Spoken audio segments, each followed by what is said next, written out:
অবরুদ্ধ নিশীথ। লিখেছেন তেজস্মিতা মুর্তজা। পর্ব ৮। সকাল থেকে মার্জিয়ার পায়ের সুতো ছিঁড়েছে। আজ তার চাচার বাড়ির লোক স্কুল আসছে। রাবেয়া বেগম নিজেও টুকটাক উৎসাহী। তাদের তো মেয়ের সাথে খুব বেশি দেবার সামর্থ্য হবে না। ছেলে ভালো হলে আক্ত করে রাখলেও নিশ্চিন্ত হওয়া যায়।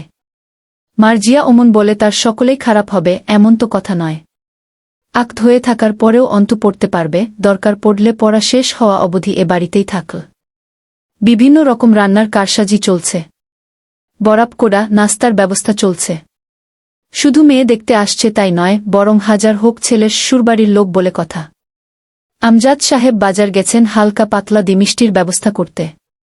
অন্তর বুক ভার হয়ে আছে। মুখ ছোট করে টেবিলে কনুই ঠেকিয়ে বইয়ে নজর বুলাচ্ছে। জানা নেই লোকগুলো কেমন হবে, তাদের সামনে বসার পর কি প্রশ্ন করবে, শেষ অবধি কি হবে। সে চায় আব্বুর মতো কোনো পুরুষ আসুক তার জীবনে। জীবনসঙ্গী হিসেবে পুরুষ ভাবতে গেলে আব্বুর মানসিকতা ছাড়া আর কখনো কিছু ভাবতে পারেনি সে। অবশ্য এটুকু ভরসা আছে, জেনতেন কারো কাছে সম্বন্ধ করবেন না আমজাদ সাহেব। বই ছেড়ে উঠে পড়ল, পড়ায় মনোযোগ আসছে না। অন্তর ঘরটা খুব আলোবাতাসপূর্ণ সুন্দর। বারান্দায় কিছু টব রাখা আছে। অ্যালোভেরা, পাথরকুচি, নয়নতারা, পাতাবাহার, নাম না জানা সাদা ছোট্ট ফুলের গাছ আছে সেখানে। ওগুলো আরও সুন্দর সতেজ আবহাওয়া তৈরি করেছে ঘরটাকে। বারান্দা থেকে আলো ঠিকরে আসছে রুমে। রুমের মাঝে কিছুক্ষণ পায়চারি করল। পরনে কালো সেলোয়ার কামিজ। ওড়নাটা সিল্ক সুতির, গায়ে জড়ানো, যার আঁচল মাটি ছুঁয়ে ঝুলছে। চুলের বেনি খুলেছে অল্পক্ষণ, যে কারণে চুলগুলো এলোমেলো। ফুরফুরে ঠান্ডা হাওয়া আসছে বারান্দার গ্রিল ভেদ করে খোলা দরজা দিয়ে ঘরের ভেতরে। অন্তু পায়চারি করতে করতে হঠাৎই গেয়ে উঠল গুনগুনিয়ে, আজকে হাওয়া ছন্নছাড়া, আজকে হাওয়া বেবাগী, আজকে সময় খোশমেজাজি, আজকে সময় সোহাগী। ওর ফর্সা দেহে কালো পরিচ্ছদ দারুণ চমকাচ্ছে, তার উপর সূর্যরশ্মির প্রতিসরণাঙ্কন ঝিকিমিকি করে উঠছে মাঝে মধ্যেই। হঠাৎই কানে এলো বাড়ির দরজায় কেউ এসেছে। পায়চারি থামাল, আবার শুরু করল। দরজা খুলতে এগিয়ে গেলেন রান্নাঘর থেকে রাবেয়া। আমজাদ সাহেব বাজার থেকে ফিরেছেন ভেবে দরজা খুলতে এসেছিলেন, কিন্তু দেখা গেল ৩টা ছেলে দাঁড়িয়ে আছে। একজন হাসি মুখে সালাম দিল সুন্দর করে, আসসালামু আলাইকুম আন্টি। আমি আমির, মেম্বারের ভাগ্নে। রাবেয়া পিছিয়ে দাঁড়িয়ে হাসলেন, ওহো জয়। আসো আব্বা, দাঁড়ায় আছো কেন? ভিতরে আসো। জয় ভেতরে ঢুকতে ঢুকতে বলল, আপনি চেনেন আমাকে? চেনব না? রাস্তায় রাস্তায় পোস্টার দেখি তো। হামজার পাশে তোমার ছবি দেখি। জয় চমৎকার লাজুক হাসল। রাবেয়া আর কিচ্ছু বলার সুযোগ দিলেন না, বরং দৌড়ে বেরিয়ে গেলেন বসার রুম থেকে। জয় বুঝল নাস্তা আনতে যাচ্ছেন। তার মুখে ক্রূর হাসি ফুটে উঠল। সে জানে আরমিনের মা খুব লোকসুলভ মহিলা, কিন্তু এত ভালো। এদিক ওদিক তাকিতুকি করল কাঙ্ক্ষিত মানুষটির দেখা পাবার আশায়। কবির ও লিমনকে বলল, মহাদেবের ভক্ত নাকি রে তোরা? আবার আলাদা করে বসার দাওয়াত দেব? বস। অন্তু রুম থেকে আবছা কোনো পুরুষালী কণ্ঠস্বর শুনতে পেল। যারা তার মায়ের সাথে বেশ কথা জমিয়েছে। কৌতূহলে কেঁপে উঠল একবার। কে এসেছে? লোকগুলো চলে এসেছে? নাকি কোনো পাওনাদার এসে আম্মার সাথে বিবাদ বাঁধিয়েছে? অন্তু খানিক মানসিক প্রস্তুতির সাথে চুলগুলো হাত দিয়ে একটু এদিক ওদিক থেকে সরিয়ে দ্রুত কালো ওড়নাটি জড়িয়ে নিল মাথা দেহে। ওড়নার বর্ধিত এক প্রান্ত দ্বারা মুখটা ঢাকল আলতো করে। বেরিয়ে এলো রুম ছেড়ে। এক পর্যায়ে দৌড়ে বসার রুমে উপস্থিত হল। সঙ্গে সঙ্গে দেহমন থমকে গেল, সাথে পা দুটো। হাতের শিথিলতায় মুখের আবরণ সরে ঠোঁট ফাঁকা হল সামান্য। জয় চেয়ে আছে ওর দিকে অদ্ভুত দৃষ্টি মেলে, যে দৃষ্টিতে বহু কিছুর সংমিশ্রণ। প্রথম যখন নজর দিয়েছে তাতে ক্রূর হাসি ছিল, সেটা এক সময় বিলীন হয়ে অভিভূত হয়েছে চোখ দুটো, ধীরে ধীরে সময়ের আবর্তনে তাতে মিশেছে ক্রমশ মুগ্ধতা। এরপর দুজন কয়েক পল দুজনের চোখের দিকে চেয়ে রইল দুর্বোধ্য নজর মেলে। অবাক চোখে তির্যক দৃষ্টি মেলে চেয়ে রয় জয়া। হুটহাট খেয়াল ফিরে পেল অন্তু। দ্রুত মুখের আবরণ তুলে নিল। কয়েক সেকেন্ডের ব্যবধানে ঘটে গেল এই অঘটন। শুধু চোখের থেকে জয় এবার পুরো মুখ দর্শনে সক্ষম হয়ে গেল আজ। অন্তু তেজে উঠল, আপনি আপনি এখানে এসেছেন কেন? বাড়ি অবধি পৌঁছে গেছেন, আগে থেকেই চিনতেন আমার বাড়ি? জয় নিজস্ব ভঙ্গিমায় নজর ফিরিয়ে নিল। পায়ের উপর পা তুলে বসল এবার। সোফার উপরিভাগে এক হাত ছড়িয়ে অপর হাত নাকের নিচে ঘষল। তার ঠোঁটে কুটিল হাসি লেগে আছে। বেশ আরাম করে অন্তুর প্রশ্নের জবাব দিল, বাড়িতে অতিথি এলে এভাবে ট্রিট করো, আরমিন। Not good. অন্তু সোজা হয়ে দাঁড়াল, অতিথি ভেদে আচরণের রং ভিন্ন ভিন্ন রকমের হয়। জয় এবার নিজেও সোজা হয়ে বসল, ও আচ্ছা। তো আমাকে অতিথি হিসেবে একটু বেশিই পছন্দ হয়েছে। বেশ তো, হবারই কথা। আমি অতিথি এমন, যেখানেই যাই লোকের তাক লেগে যায়। অন্তু মুখে কাঠামো শক্ত করে তুলল কিছু বলার উদ্দেশ্যে, সেই মুহূর্তে এক ট্রে নাশতা নিয়ে হাজির হলেন রাবেয়া। তার মুখে স্মিত হাসি। তৎক্ষণে জয় নিজের ফর্ম চেঞ্জ করে ভদ্র ছেলে হয়ে উঠেছে। রাবেয়ার হাতের ট্রের দিকে চেয়ে বলল, আরে আন্টি, এসব কি? দুটো কথা বলতে এসেছি, তা না শুনে কিসব আয়োজনে লেগেছেন? রাবেয়া কপট রাগ দেখালেন, ছেলে বেশি কথা বলো। এনেছি, লক্ষ্মী ছেলের মতন খাবে, এত কথা কেন? জয় কথা বলল না।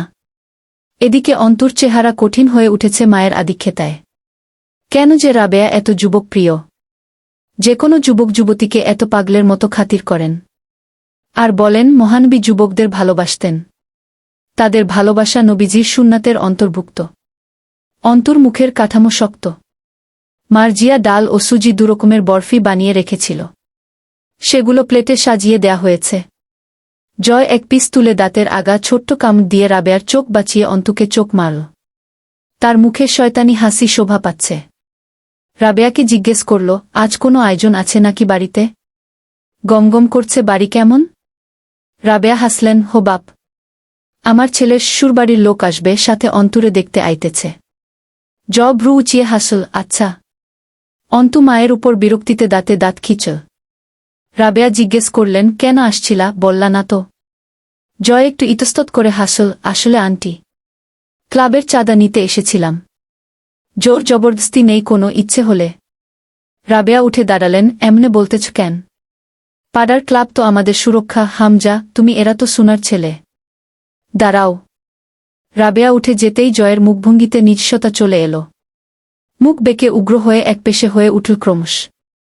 অন্তুকে অশিষ্ট কণ্ঠে বলল, আম্মাজান তো ভালোই, তুমি এমন ক্যাটক্যাটে কেন?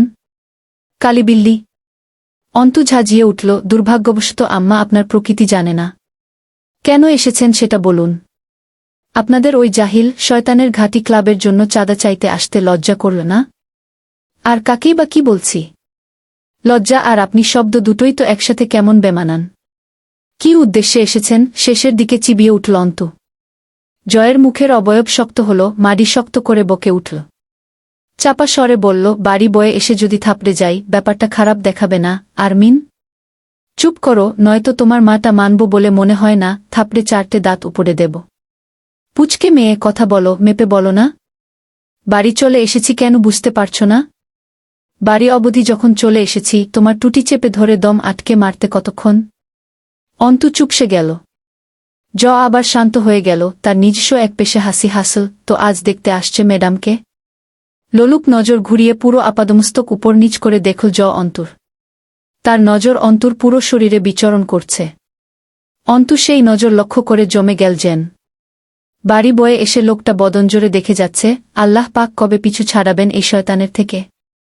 রাবেয়া উৎফুল্ল পায়ে রুমে ঢুকলেন। তার হাতে জড়ানো মুচড়ানো 200 টাকার নোট। সেটা এনে জয়ের কাছে দিতে গেলে ইশারা করল কবিরকে দিতে। কবিরের হাতে টাকা দিয়ে জয়কে বললেন, রাবেয়া, চলবে এতে? টাকা জয় দেখেইনি। তার নজর ছিল অন্তুর দিকে। তবুও বেশ মাথা হেলিয়ে বলল, খুব চলবে আন্টি। সমস্যা নেই, দিয়েছেন এই খুশি। আমজাদ সাহেব ভেতরে ঢুকে একটু অবাক হয়ে গেলেন। সঙ্গে সঙ্গে সালাম দিল জয়, আসসালামু আলাইকুম কাকা। ভালো আছেন? আমজাদ সাহেব অবুঝের মতো একটু হেসে জবাব দিয়ে বললেন, কি ব্যাপার? বলল, এই তো কাকা, বিশেষ কিছু নয়। আমজাদ সাহেব ভেতরে ঢুকে গেলেন। অন্তু ভেতরে গেল না, সে শুনতে চায় আম্মুকে কি বলে। রাবেয়া জিজ্ঞেস করলেন, তোমার মা বাবারা সব ভালো আছে? জয় ঠোঁট কামড়াল, তারা কেউ নেই তো? আতকে উঠলেন রাবেয়া, সে কি? কেউ নেই? জবাব দিল না। অন্তু এই প্রথম জয়ের মুখটা কিঞ্চিত শুকনো দেখল, মনে হল। রাবেয়ার মায়া হল তাগডা ছেলের ওমন নীরব অপারগ মুখ দেখে। সস্নেহের কাছে গিয়ে বসে চুলে হাত বুলালেন, একা থাকো বাড়িতে? মাথা নাড়ল, উহু। মামার কাছে থাকি। বাড়ি ফাঁকা পড়ে আছে, মাঝে মধ্যে যাই, এই তো। অন্তু ভ্রু কুচকাল, অনাথ? মা বাবা কেউ নেই? মামার বাড়িতে থাকে। উঠে দাঁড়াল। রাবেয়া বলল, আবার আসবে? মাঝে মধ্যেই আসবে কিন্তু। জয় বলে ফেল, আচ্ছা আম্মা, আসব। ভুলেই বল, অথবা ইচ্ছে করে, বোঝা গেল না। সাথে সাথে আবার ভুল সংশোধন করে নিল, সরি আন্টি। রাবেয়া রাগ করলেন, সরি কিসের? আম্মা বললে পাপ হবে নাকি? বলতে মন চাইলে বলবে। অন্তুর ইচ্ছে করল হাতের কাছের ফুলদানিটা সজোরে আছড়ে ভাঙতে। মানুষ এত সরল সহজ হবে কেন? তার মাটাকেই এত সরল হতে হবে কেন? দুনিয়ার কোনো খবর রাখেন না এই অবলা মহিলাটি। লাজুক হেসে বেরিয়ে যাওয়ার উদ্দেশ্যে পা বাড়িয়ে পেছন ঘুরে তাকাল অন্তুর দিকে। তার ঠোঁটের কোণে বাজে হাসি। কোনো নীরব চ্যালেঞ্জ ছুটতে যেন সেই হাসি। অন্তু চোখ নামিয়ে নিল।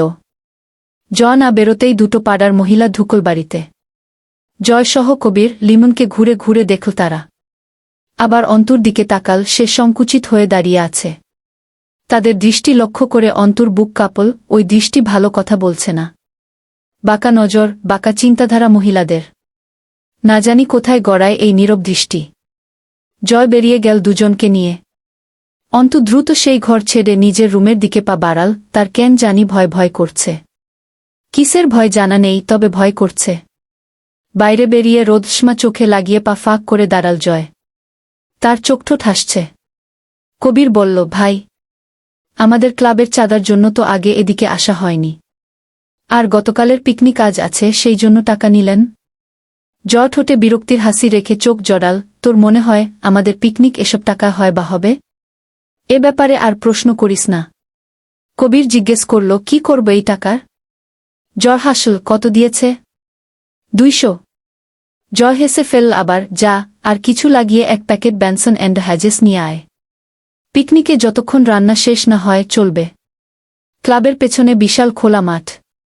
সেখানে ব্যাডমিন্টনের তারজালি টানানো, লাইট লাগানো হয়েছে, কোট আঁকানো হয়েছে। কেউ কেউ র্যাকেট দিয়ে শার্টল কর্ক টুকাচ্ছে সেখানে। তার পাশেই দোতলা মরিচা ধরা বিল্ডিং, অর্থাৎ ক্লাবঘর। দোতলার উপরে পেছনের দিকে মাঠের উপরে খোলা বারান্দা বা ছাদ অথবা সিঁড়িঘরের মতো। 7-8 জন ছেলেরা দাঁড়িয়ে আছে সেখানে। তার মাঝখানে অর্ধেক কার্নিশের উপর ঝুঁকে দাঁড়িয়ে আপনমনে সিগারেটের ধোঁয়া গিলছে জয়। দৃষ্টি তার দূর অন্ধকার আকাশে। পার্থিব খেয়াল নেই বোধ করি সেই চোখে। এই সময় সে গা গরম রাখতে ব্যাডমিন্টনে নেমে পড়ে। জম্পেশ পিটিয়ে যায় হাতের র্যাকেটে ফেদারটাকে। ঘেমে নিয়ে একাকার হয়ে যায় শরীর। আজ অল্প একটু খেলে রান্নার কাছে না গিয়ে বরং উদাস চোখে উপরে উঠে এসেছে গিটারটা কাঁধে নিয়ে। তারপর থেকে একটা করে সিগারেট জ্বালাচ্ছে আর তাকিয়ে আছে ওই দূর আকাশে। হামজা ঢুকল সেখানে। সকলে একযোগে দাঁড়িয়ে সালাম ঠুকল। তাতেও নির্বিকারভাবে নিজের দৃষ্টিনন্দনে মগ্ন জয়। হামজা গিয়ে পাশে দাঁড়িয়ে আকাশের দিকে তাকিয়ে জিজ্ঞেস করল, কি ভাবছিস? জয় ওভাবেই না তাকিয়ে জবাব দেয়, ভাবছি না। কি হয়েছে, কোনো সমস্যা? কি হবার আছে? হবার তো কত কিছুই থাকতে পারে। আমার সাথে হুঁশিয়ারি করবি না, চড়াব ধরে। হয়নি কিছু। সিগারেটটা দে। জয় দিল না, তার মাঝে সে খেয়াল দেখা গেল না। নিজে টান দিল হামজা, কেড়ে নিল সিগারেটটা জয়ের ঠোঁট থেকে। তাতে টান দিয়ে এদিক ওদিক চাইতে চাইতে বলল, ভাবুক হয়ে আছিস কেন? হুটহাটুই অকপট স্বীকার করল জয়, আজ আরমিনকে দেখলাম। নতুন কিছু? নতুন কিছু। কৌতূহলী দৃষ্টি মেলে চোখ জড়িয়ে তাকায় হামজা। জয় শক্তোক্তি করে, চেহারা দেখেছি আজ ওর। ভাই, বিশ্বাস করো, এত সুন্দর মাইয়া হয় না। মানে বহুতই তো দেখছি, এত ভালো লাগে নাই কাউরে দেখা। একদম যারে কয় মাশাল্লাহ টাইপের সুন্দরী। কি চোখ, নাক, ঠোঁট, মাইরি। তাক লাইগা গেছিল আমার, সিরিয়াসলি। আগে বহু মাইয়া দেখছি, বাট আমারে বিশেষভাবে আকর্ষণ করবার পারে নাই। আগেও ওর চোখ দেখছি, কিন্তু সেই রকমভাবে খেয়াল করি নাই। আমি দেখার পর একদম থাইমা গেছিলাম। কিছুক্ষণ খালি ভ্যাবলার মতো চাইয়া দেখছি। এমনিই যে ভাবশালীর, আবার যদি এমনে ঠুটকা খাই তাইলে তো ভাবের চোটে ডানা লাগাইয়া আসমানের পানে চাইব। ইচ্ছে করে কানের নিচে চায়ের খান বাজাই। কথা শেষ করে ঢোক গিল, যেন কথা ফুরায়নি তবুও থামল জয়। হামজা হাসল, এরপর? হাঁসফাঁস করে উঠল, এরপর থেকে শান্তি লাগতেছে না, জ্বালাচ্ছে খুব। আকাশের দিক তাকায় আছি, মাঝে মধ্যেই ফর্সা মুখটা ভাইসা উঠতেছে। মানে এত ফর্সা? নিজের হাতের পিঠ দেখিয়ে বলল, মানে আমার গায়ের রঙের সাথে মিলবে না? হিংসা হচ্ছে সিরিয়াসলি? আমার সাথে দাঁড়ালে আমারে কালা লাগবো দেখতে। হাতটাত কালা জামার ভিতর দিয়া সেই দেখা যাইতেছিল। হামজা হেসে ফেল। জয়ের আর সব ফিউজ হয়ে গেলেও সে জীবনে নিজের ভাব নষ্ট করে কারও তারিফ করে না। জীবনে একটা প্রেম করেনি এই জন্য যে গার্লফ্রেন্ডের নাকি কথা মানতে হয়, তারিফ করতে হয়, রাগ মানাতে হয়। অথচ বিয়ে বিয়ে করে ঢোল পিটিয়ে বেড়ায় সেই লোক আজ কি সব বলছে। জয় নিজেও কপালে হাত রেখে চোখ বুজে হেসে ফেল। ধপ করে চেয়ারে বসে হাসি মুখেই ঘাড়ে হাত ঘষে আকাশের দিকে চোখ বুজে মুখ তুলে আধমোড়া ভাঙল। হঠাৎই বলে উঠল, আরমিনকে লাগবে আমার। হামজা সিগারেট ফেলে দিল। লাগবে মানে কি? গ্রোসারি শপের জিনিস নাকি যে লাগবে? ভাই, জ্বালানোর জন্য হইলেও লাগবে। আমার তো এইটুকুও সহ্য হইতেছে না, আমি ছাড়া কেউ ওরে দেখব। কারো হক নাই ওর উপর। ভাল লাগছে যতক্ষণ দেখছি, শান্তি লাগছে দিলে। মানে খালি আমি দেখব? আজ নাকি কোনো শালার ছেলে দেখতে আসছিল ওরে, ওই শালারে পন্দাতে মন চাইতেছে। এই শালা কবির আর লিমন দেখছে। এই শালা, তোরা তাকাইছিস কে? চোখ সঙ্গে তো রাখতে পারো না শালা? কিলবিল করে না? আর দেখবি না কোনোদিন, মাটি দিয়ে রাখবে একদম। কবির জিজ্ঞেস করল ইতস্তত করে, ভাই আপনি কি মাইয়ার প্রেমে?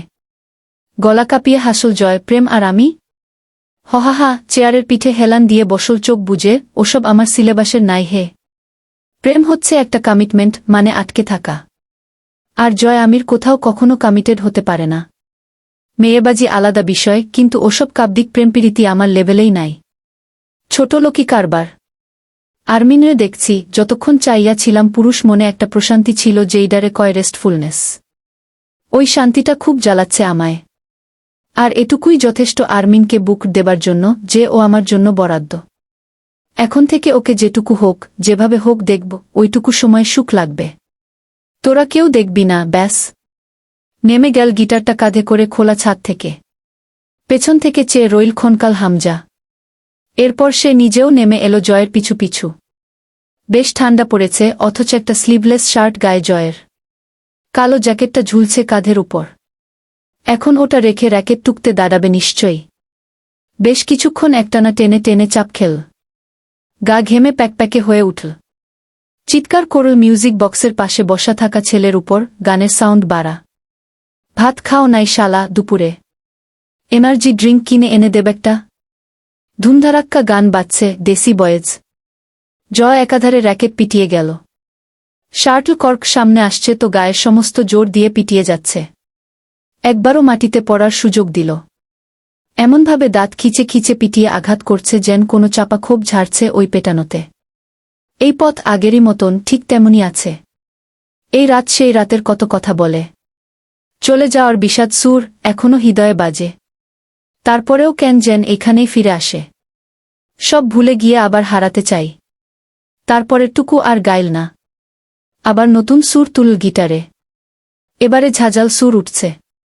ছেলেরা বিমোহিতের মতো ধুলছে তালে তালে। এসব দিয়েই বোধহয় কবে কবে কেমন করে যেন এত সব দলবল কামিয়েছে জয়। যারা কেমন এক নেশায় আটকে থাকে শয়তান ছেলেটার। তারা এটাকে এভাবে বর্ণনা করে, আমিরের মাঝে আছে কিছু যেটা ভাল লাগে। হাততালির সাথে সাথে ধুলছে সবগুলো। জয়ের গানের গলা অদ্ভুত সুন্দর। কেমন এক গা ছমছমে মাথায় কেঁপে ওঠে গলাটা। যখন সে গলা ছেড়ে ব্র্যান্ড পার্টির মতো মাথা নাড়িয়ে পাগলের মতো গান ছাড়ে। আবার গাইল। মেঘলা হলে দিন, একলা পড়ে মন। কাটতে না চায় রাত, করি কি এখন? চাইলে চলে যা যদি না থাকে উপায়। সুতো বাঁধা জীবন ছেড়ে পালাবি কোথায়? সকলে বিমোহিতের মতো চেয়ে রয় জয়ের বোঝা চোখ দুটোর পানে। গলা ছেড়ে মনের গভীর থেকে গান গাইছে। একমাত্র বোধহয় গান গাওয়ার সময় জয় মনের গভীরে ডুব দেয়, অন্যথায় তাকে কখনো সিরিয়াস বা ইমোশনাল হতে দেখা যায় না। অথচ এই গিটার তার বহিঃপ্রকাশ, অল্প একটু সত্যতা আর পরম স্নেহের ধন। আবারও অন্য সুর তুলে গলা বাজিয়ে চেঁচিয়ে গাইল। শোনো ওরে মন, তোমারে বলি। আনন্দে কোহরে কারিগরি। চঞ্চল মন আমার শোনে না কথা। চঞ্চল মন আমার শোনে না কথা। বেশ কিছুক্ষণ গাওয়াগাওরি করে হুট করে গিটার রেখে উঠে দাঁড়াল। রান্নার কাজে এসব দেখাশোনায় খুব পটু। রান্না যেখানে হচ্ছে সেখানে গিয়ে দাঁড়াল, এখনও শরীর ঘরমাক্ত। হাতাটা হাতে নিয়ে মাংসে নাড়া দিল কিছুক্ষণ। হামজা উঠে দাঁড়িয়ে সিরিয়াস ভঙ্গিতে কথা বলছে কারো সাথে ফোনে। দেখে মনে হয় সহ্য হল না। দৌড়ে গিয়ে হামজার কাঁধে ওঠার চেষ্টা করে। হামজা তাল হারিয়ে পড়ে যেতে নিয়ে আবার ফোনটোন রেখে মাঠের উপারেই তেড়ে গেল জয়ের দিকে। জয় ছুটছে অন্ধকারের দিকে, পেছনে তেড়ে দৌড়াচ্ছে হামজা। এখন বেশ কিছুক্ষণ দুজন অন্ধকারে কাটাবে। মাঠের আলের উপর বসে কিসের গল্প জমাবে। হামজার কাঁধে মাথা রাখবে জয়। অথচ দুজন দৌড়ে আবার ঘুরে এলো।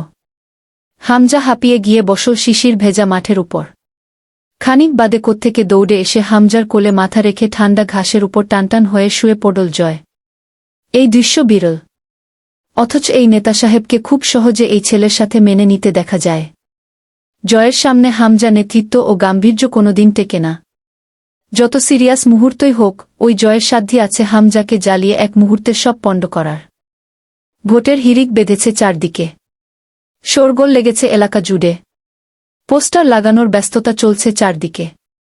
এর মাঝে পিবিআই কার্যালয়ে নতুন ব্যস্ততা। আখির মর্গটেস্টের রিপোর্ট এসেছে। মুস্তাকিনের পূর্বধারণা কাটায় কাটায় মিলেছে। তার সন্দেহ মাফিক কারো বিরুদ্ধেই কোনো প্রমাণ আসেনি রিপোর্টে। মুস্তাকিনের এখন ইচ্ছে করে রিপোর্ট তৈরি করা, ডাক্তারের মুখের ভেতরে পিস্তলের নল ঢুকিয়ে দিয়ে জিজ্ঞেস করতে যে কারা আঙুল ঘুরিয়েছে রিপোর্ট অবাস্তব এবং স্ক্রিপ্টেড তৈরিতে। বেশ কিছুক্ষণ রিপোর্ট দেখে সেটা ছুঁড়ে ফেলার মতো টেবিলে ছুঁড়ে ফেল। এমন কিছুই রিপোর্টে নেই যা দ্বারা অপরাধী শনাক্ত করা যায় বা কোনো ক্লু পাওয়া যায়। পুরো নিরপেক্ষ একটা রিপোর্ট, যেখানে শুধু প্রকাশ পেয়েছে আখিকে মারা হয়েছে কিভাবে, তার দেহে কি কি ক্ষতি সাধিত হয়েছে। গালি দিয়ে উঠল মুস্তাকিন। গাঁজাখুরি রিপোর্ট তৈরি করে ঘটা করে পাঠিয়েছে শালারা। লাশ আখির বাড়িতে পাঠানো হয়েছে। মুস্তাকিন ভেবে নিল, এখন আর ওদের বাড়িতে গিয়ে বিশেষ জিজ্ঞাসাবাদ ছাড়া এই কেস টানার এনাদার কোনো ওয়ে রইল না। মুস্তাকিন বেরিয়ে এলো নিজের কেবিন থেকে। উদ্দেশ্য, বেরিয়ে যাবে কার্যালয় থেকে, বাইরে কিছু কাজবাজ রয়েছে। অথচ দেখা গেল বোরকায় আবিত একটা মেয়ে এগিয়ে আসছে কার্যালয়ের ভেতরে। পা থামিয়ে দাঁড়াল মুস্তাকিন, ভ্রু কুঁচকে চেয়ে রইল। মেয়েটাকে চোখে পরিচিত লাগছে। মনে পড়ল ভার্সিটি চত্বরে দাঁড়িয়ে থাকতে দেখেছিল, ধাক্কাও খেয়েছিল তার সঙ্গে এই মেয়েটাই।